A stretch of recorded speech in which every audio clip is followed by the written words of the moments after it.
Some of you may be self-growth skeptics, or some of you may be success cynics.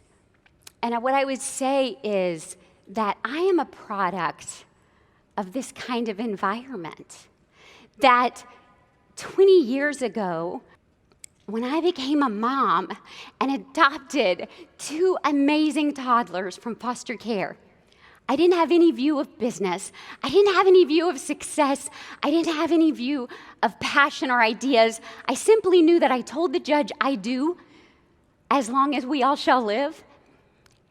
And those kids needed me. And I needed to leave what I was doing, but I needed to make some money. Can I get an amen? Anybody else just need to sometimes make some money?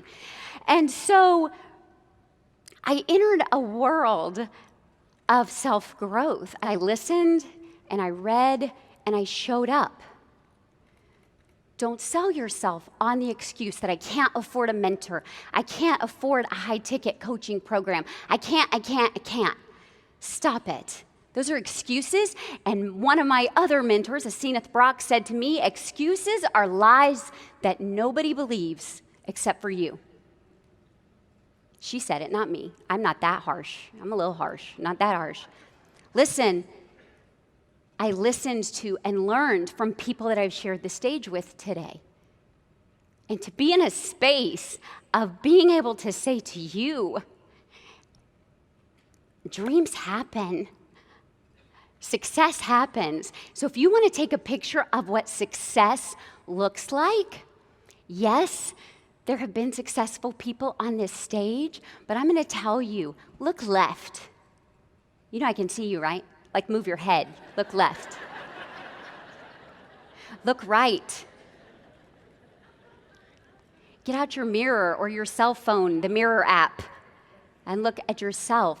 Because you are successful, and yet there is so much more successful in you. And those of you that have heard me speak before, you're a little bit in la-la land because you're like, oh, she normally starts with a whole lot of humor, and she's already crying. And I can't help it because what I believe is that gratitude is kind of the catalyst to everything else that we do. And also, those of you that have heard me speak know that I changed my notes right before I came out on stage, and I probably wasn't even planning on saying this, but I have to say first and foremost that we have to give gratitude to the Creator who created us and planted in us this mystery, this brilliance, this drive, this endless want and need and craving for more of whatever that looks like. What I believe with every fiber of my being is that success is in the eye of the beholder. Do you hear me? It's not about a number. It's not about a size. It's not about a stage. It's about what that looks like for you. So you have to know in your core, what does that mean for you? Mine's going to look different than his and hers. I've got 4 kids. Most of you are not insane enough to do 4 kids. So my definition of success some days is shower. Right? Your definition of success might be to pay the bills without tears. If you deal with chronic pain and chronic fatigue, your definition of success might be energy until noon. So please hear me when I say you've got to stop letting other people deter your success and determine what success looks like. And then let me also say it this way. If you have a spouse or a partner or a parent in your house or children in your house, those are your shareholders. You are not an island. Stop trying to do this by yourself. And stop shutting them out and then complaining because they're not supportive. Your definition of success needs to be with your shareholders. And if you think you don't have a supportive spouse, ask them what some of their goals are for y'all. Oh, I did mention Texas, right? Y'all is like singular. All y'all is many of you. Are we good? Are we on the same page? Okay. I was fixing to tell you that earlier, and I forgot because I went over yonder, and then it just lost me. You have to decide as a unit. because you will have frustration and futility if you try to go it alone. Your shareholders will be supportive when you're on the same page. Futility comes from chasing everybody else's view of success. Would you agree? So stop that. If you know it's not working, stop it. What are your core values? What is the premium resource your family wants, needs, longs for, desires together? Is what you want fame, fortune, bills paid? You know, guys, $500 can change most families' lives. Did you know, I believe Jennifer Pickett, who's here in this room, told me recently that the majority of Americans, I believe the statistic was 87%, could not cover a $400 emergency without a credit card right now. Say wow. Y'all are like, I'm not going to say wow because that's me. So when we're looking at a definition of success, maybe look at stability instead of wealth. Maybe wealth is instability. Maybe wealth isn't having the $1,000 emergency fund. But listen, people say to me, Carrie, how do I have work-life balance? How do I pursue these massive goals and have balance? How do I not sacrifice this to get this? And I'm going to tell you, balance is a myth. Balance is stressful and it's a myth. And because success and the definition of success is different for everyone, so is balance. Balance at my house with my 4 is different than balance at somebody else's house with 4 under 4, or for an empty nester, or for somebody who has a full-time job and a side hustle. Balance at my house looks different. My husband travels a lot on business. I have 2 adult children and 2 young children, and I also speak and travel some. Balance for us looks different, but that's why you have to know the core values, because then you can decide what rocks are going in the jar in the first place. The important stuff goes first. And it matters. So balance is in the eye of the beholder. Point number 1. Balance is in the eye of the beholder. What does that look like for us? And here's a tip, moms and dads. It doesn't mean reacting to every single need and perceived urgency of the children. Stop your life revolving around them. It's a life lesson. They need to sometimes wait. They need to sometimes get a 0 on the homework that they didn't take to school. It's okay if you're working on your goals while they're learning some life lessons. Number 1, balance is in the eye of the beholder. Number 2, be present. Where you are, be there.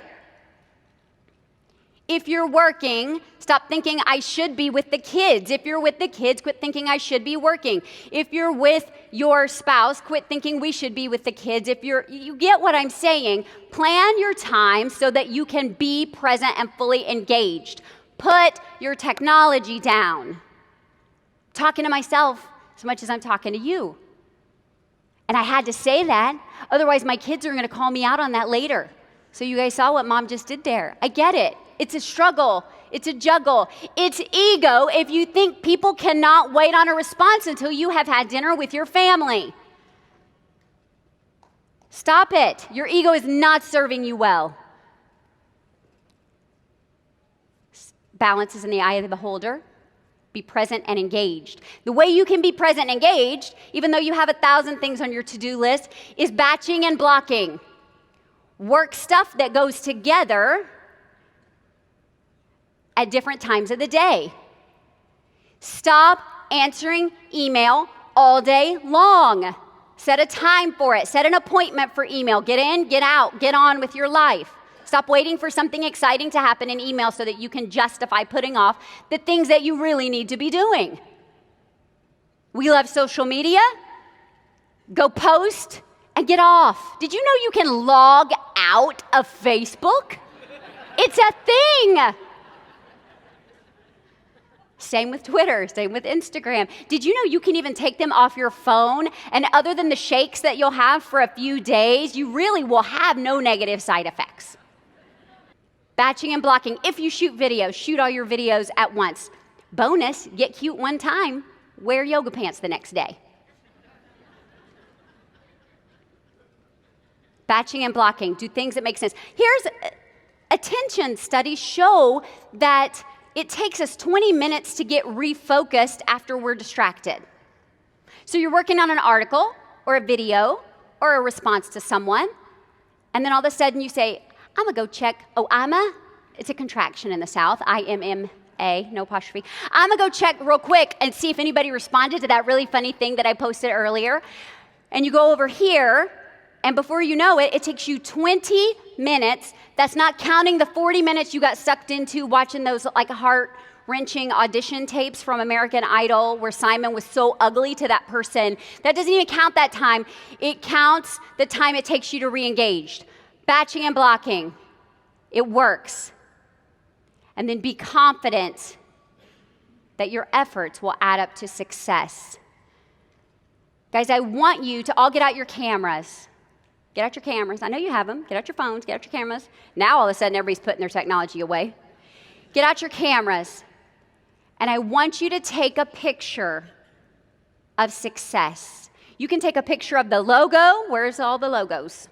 There's logos. Can we get some logos up on the screen? Let there be logos. And then I want you, look at that. And it worked. I want you to take a picture of success. And then I want you to flip your camera around and take a picture of you. And then today, I want you to take some time, define what that looks like. Wave the magic wand. What does my time look like? What does my bank account look like? What do my credit card balances not look like? What does my family look like? How do I feel? I want you to just define success for you. I so love being here with you guys. Today has been like being in church, being grateful, being in an amazing space, being able to honor our gifts and honor these talents and these opportunities. And I'm so thrilled, so grateful to share it with you. Please go be successful.